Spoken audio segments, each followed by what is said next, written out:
9, a special motion. Sorry. Clerk, we'll move back kidogo. Honorable Chege had asked me for an opportunity to make a personal statement.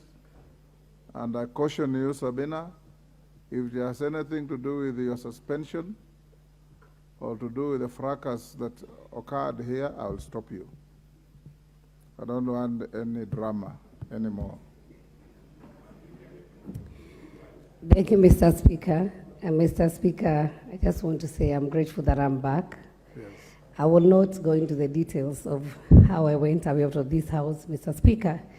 My statement is as follows, that Tom Peters said great leaders not create followers, they create more leaders.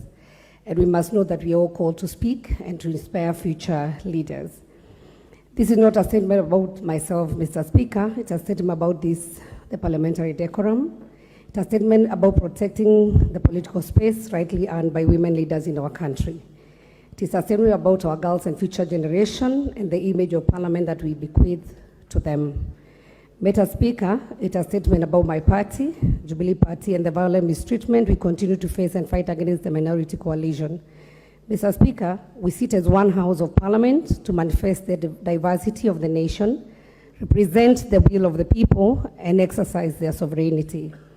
For the record, Mr. Speaker, I know you are aware of physically attacked by members of this house. They even took my phone in a style that is only done by petty offenders of the streets in Nairobi. But to me, this was a well-planned and coordinated attack, Mr. Speaker. What saddened me most is not even the attackers per se, but the fact that it was planned and executed by women MPs with the help of their male counterparts. I would not wish that to happen to even my worst enemy, Mr. Speaker. This incident brought disrepute from this House and fell short of our calling as a National Assembly. Mr. Speaker, my party has continued to be intimidated in this House.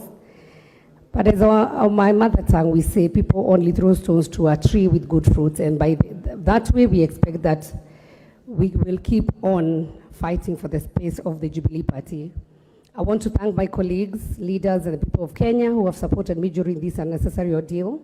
I want to thank all members of Parliament for trusting and supporting the party as we deal with the unfortunate incidents.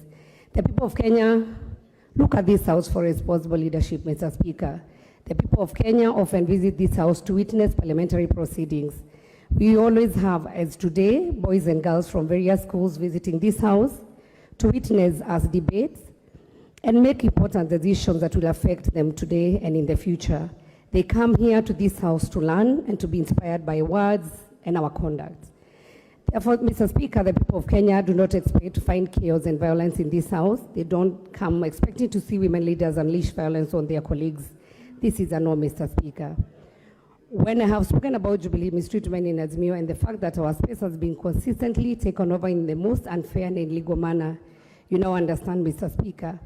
When we say Jubilee Party ought to be respected and accorded its full legal rights as the third largest parliamentary party in this House with 28 MPs, we mean exactly that. We will continue fighting and advocating for that without fear and despite the intimidation and violence. The matter of the position, Mr. Speaker, of Deputy Minority Whip is being handled by the relevant legal institutions, and therefore I would urge anybody with a contrary view to follow the law to seek for solution. Lastly, Mr. Speaker, we will all recall our national prayer breakfast, and this year's theme was reconciliation. I'm here to remind Kenyans that as your leaders, we endeavor to remain true to our national anthem. Justice be our shield and defender. May we live in unity, peace, and liberty. His Excellency the President, his Deputy President, and you, Mr. Speaker, and many leaders in this House have led the way in this path of reconciliation. We can only follow suit and support this effort so that plenty may be found within our borders. Therefore, as our parliamentary organs continue with investigations of what happened on that day, I want to tell those who attacked me that I forgive them.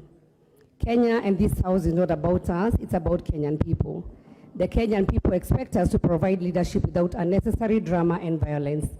Even when we differ, Mr. Speaker, on policy ideas, we must do so with decorum and respect, as reconciliation guides our path to prosperity and sustainable development for our people.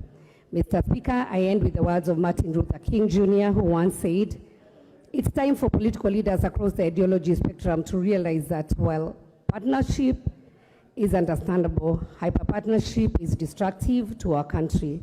We need visionary leaders who will honestly strive for bipartisanship and finding policy solutions that can move the country forward. I thank you, Mr. Speaker. Thank you, Honorable Sabina Chege. I hope the male member sitting behind you have heard you.